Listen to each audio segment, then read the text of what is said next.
మిత్రులారా, ఒక మంచి ఎకో టూరిజం పార్క్ను ప్రారంభించడానికి, ఎకో టూరిజంను ఒక మంచి పర్యాటక కేంద్రంగా, వ్యాపార దృక్పథం కాకుండా ఒక పర్యాటక క్షేత్రంగా తయారు చేసి రామ్దేవ్ గారు దాదాపుగా 25 సంవత్సరాల తన అనుభవాన్ని, ఆదాయాన్ని ఈ 150 ఎకరాలలో ఒక మంచి పార్కును ఏర్పాటు చేసి ఈ కార్యక్రమం ప్రారంభోత్సవానికి నాతో పాటు మెగాస్టార్, కేంద్ర మాజీ మంత్రివర్యులు, మనందరి అభిమాన నాయకుడు చిరంజీవి గారిని ప్రత్యేకంగా ఆహ్వానించి, అదేవిధంగా తెలంగాణ మంత్రివర్యులు జూపల్లి కృష్ణారావు గారిని, అదేవిధంగా చీఫ్ విప్ శాసన మండలి పట్నం మహేందర్ రెడ్డి గారిని, లోక్సభ సభ్యులు మిత్రుడు సీఎం రమేష్ గారిని, రాజ్యసభ సభ్యులు అనిల్ కుమార్ యాదవ్ గారిని, శాసన సభ్యులు మల్రెడ్డి రంగారెడ్డి గారిని, స్థానిక శాసనసభ్యులు కాళే యాదయ్య గారిని, ఇతర రంగారెడ్డి జిల్లా నాయకులందరినీ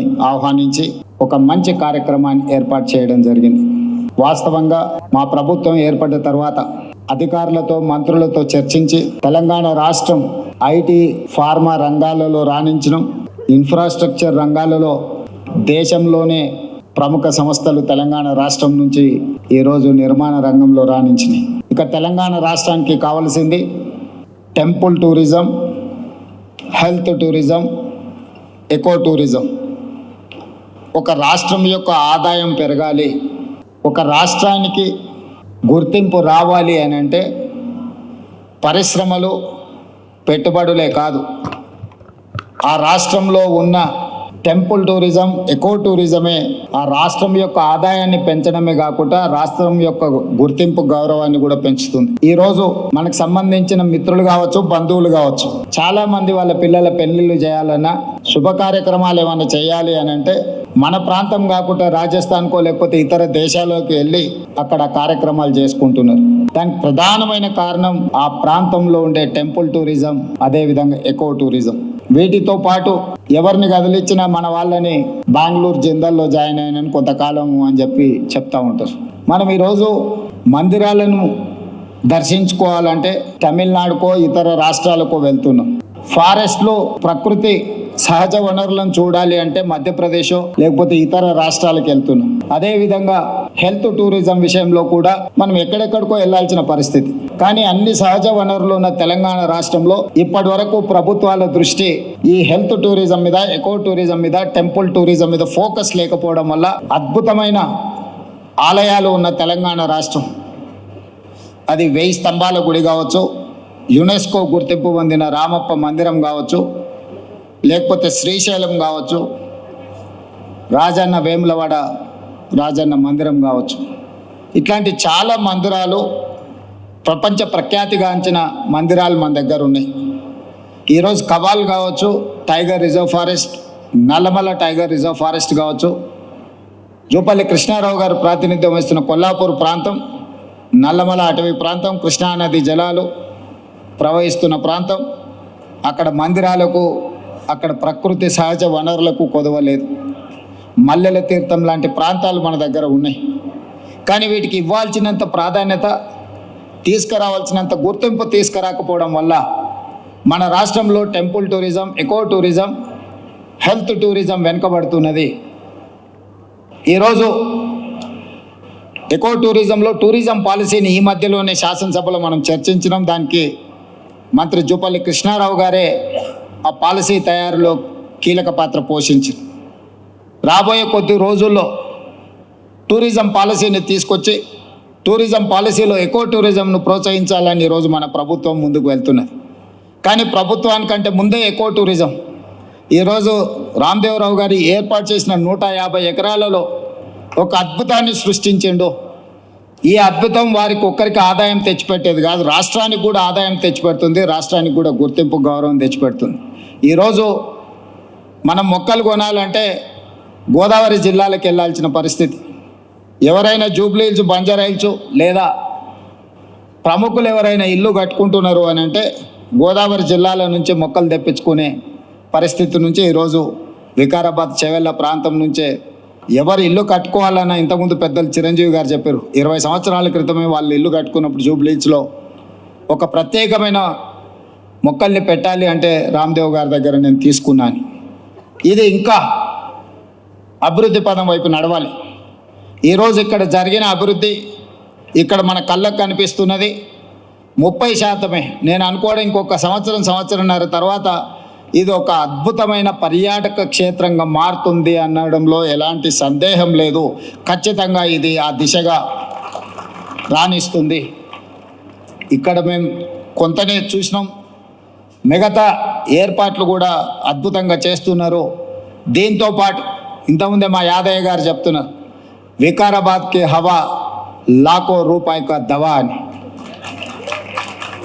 వికారాబాద్లో ఉన్న అడవిని ఆనాడు నిజాం సర్కార్ మెడిసినల్ ప్లాంట్స్ పెట్టి మీకు మొత్తం తెలంగాణ రాష్ట్రంలో ఉండే టెంపరేచర్ కంటే చిరంజీవి గారు వికారాబాద్లో వికారాబాద్ అటవీ ప్రాంతంలో 2-3% టెంపరేచర్ తక్కువ ఉంటుంది.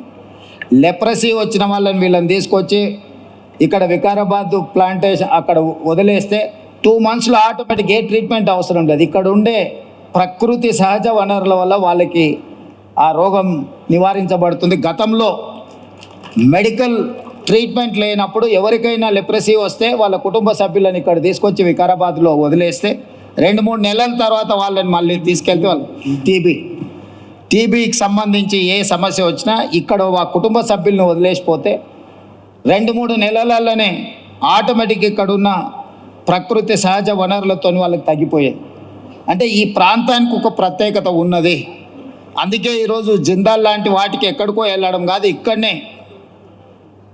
పెద్ద పరిశ్రమలకు సంబంధించిన వ్యక్తులు తొందరలోనే ఇక్కడ పెద్ద ఎత్తున ఏర్పాటు చేయబోతున్నారు వికారాబాద్ ప్రాంతంలో.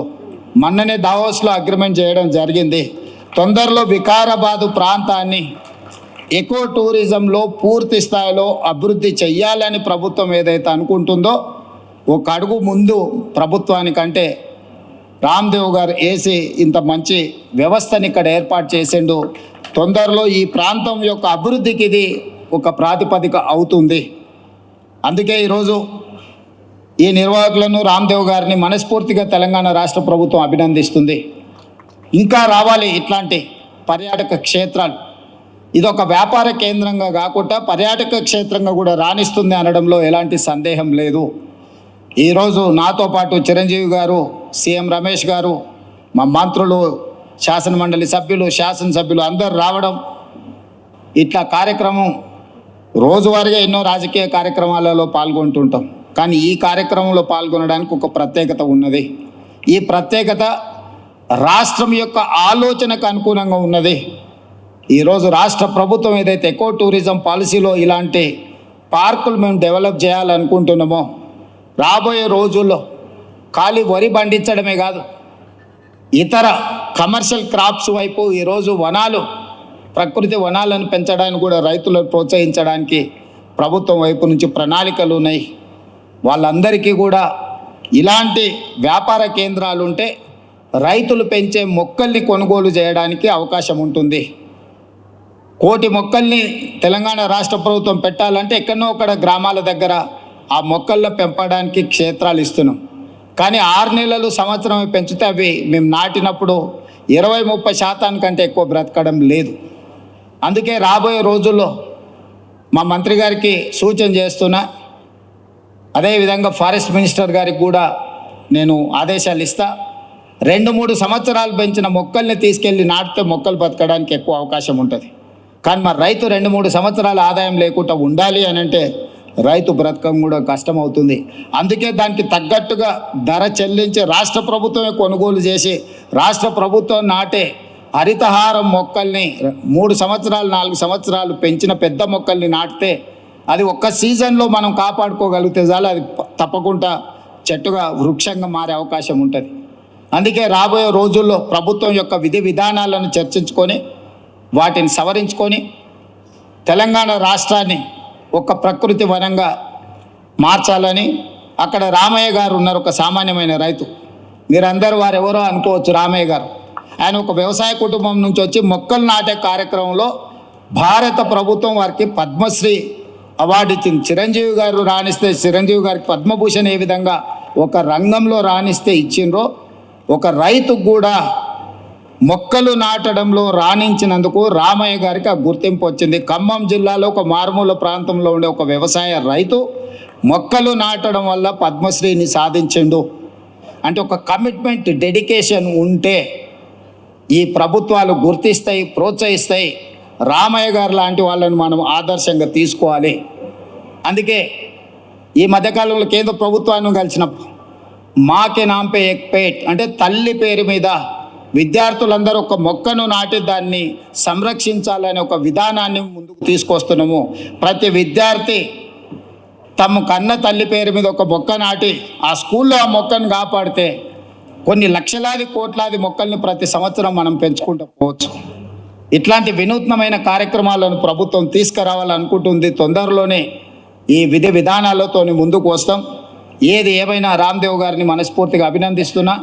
ఒక మంచి పర్యాటక క్షేత్రంగా దీన్ని తీర్చిదిద్దండి.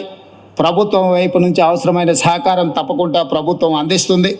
మంత్రి జూపల్లి కృష్ణారావు గారు, స్థానిక శాసనసభ్యులు యాదయ్య గారు, మహేందర్ రెడ్డి గారు ఉన్నారు.